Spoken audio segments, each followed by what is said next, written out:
2 de la tarde y 14 minutos en Brasilia. Allí NTN 24 establece contacto con Manuel Martínez, presidente de la Asociación de Corresponsales Extranjeros y subsecretario de Comunicación y Contenido del Gobierno del Distrito Federal de Brasilia. Señor Martínez, bienvenido al informativo de NTN 24. Lo escucha nuestra teleaudiencia en el continente americano. Buenas tardes, Karen, y a los televidentes en el Caribe, en Centroamérica y en Estados Unidos. Señor Martínez, en su opinión, ¿esta caída en la popularidad de la presidenta Dilma Rousseff se debe exclusivamente a las protestas que se han dado en las últimas semanas en Brasil o habría otro factor que habría ayudado a esta disminución del apoyo popular? Tenemos que recordar que la presidenta en marzo presentaba una aprobación que era de 65%. Algunos meses después, en las primeras semanas de julio, esta aprobación cayó para 57% y ahora tenemos esta caída. Las primeras dos caídas que fueron registradas se debían sobre todo a la cuestión económica del país, al aumento de la inflación, a medidas que han sido tomadas que han asustado mucho al brasileño en su parte más sensible, que es el bolsillo. Pero ahora sin duda esta situación a la que se suma la parte de salud, de problemas de corrupción en el medio político y también de seguridad, entre otros puntos, esto realmente ha contribuido sobremanera para que la presidenta haya perdido su popularidad. Pero si usted me permite, después puedo agregar algunos detalles más de qué es lo que ha pasado con la popularidad de la presidenta Dilma Rousseff. Ahora, señor Martínez, la presidenta Dilma ha planteado la posibilidad de realizar un plebiscito como una salida para esta crisis social o este estallido social que se ha presentado en la nación. ¿Cree usted que esta es realmente la salida para los problemas que viven los brasileños en el día a día?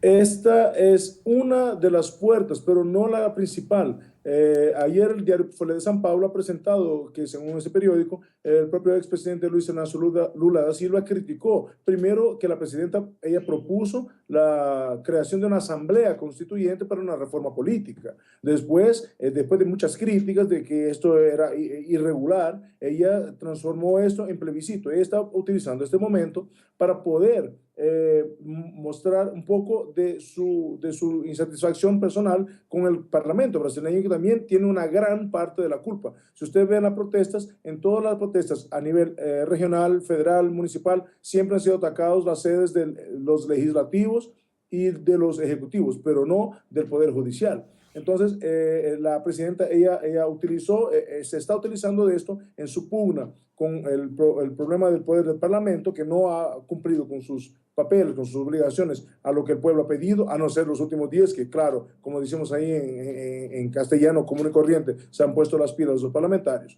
Pero quería hacer un comentario más. La popularidad de la presidenta Dilma Rousseff también ha sido afectada mucho porque se ha notado su inflexibilidad en negociar, por ejemplo, con el propio Parlamento y con líderes sindicalistas. Y esto cada vez más se queda claro, cada vez más las personas se dan cuenta de la dureza con que esta mandataria gobierna el país. Si por un lado esto es necesario, la persona tiene que ser firme, por otro lado también preocupa un poco de que sea tan inflexible. Ahora, mañana finaliza en Río de Janeiro, en Brasil, la Copa Confederaciones y sin duda hay preocupación por lo que pueda suceder el día de mañana porque también hay convocada una gran manifestación a las afueras del estadio de Maracaná. ¿Sabe usted qué tipo de medidas de seguridad y de vigilancia hay porque se implementarán el día de mañana para garantizar la seguridad de este importante evento deportivo? Sabemos que en las primeras protestas la policía cometió algunos equívocos, la policía tal vez se ha excedido y eso ya está bajo investigación muy directa por parte de las autoridades, sobre todo alcaldes y gobernadores. En segundo y tercer momento, las policías, tanto en Belo Horizonte, Río de Janeiro, Brasilia, ellas tuvieron una capacidad de acción limitada a proteger los estadios y los manifestantes que de hecho querían manifestar con seriedad, no hacer vandalismo.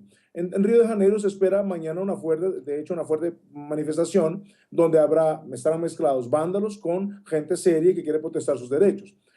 Sabemos que podrán haber choques, pero esta región, específicamente Maracaná, donde yo tengo un apartamento incluso, es una de calles muy pequeñas, entonces va a ser un poco difícil para que los manifestantes puedan hacer acciones, digamos así, más pesadas.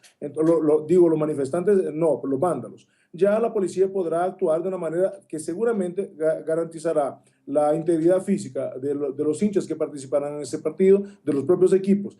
Va a ser un momento muy tenso, muy difícil, pero no creo yo que vayamos a situación más lamentable.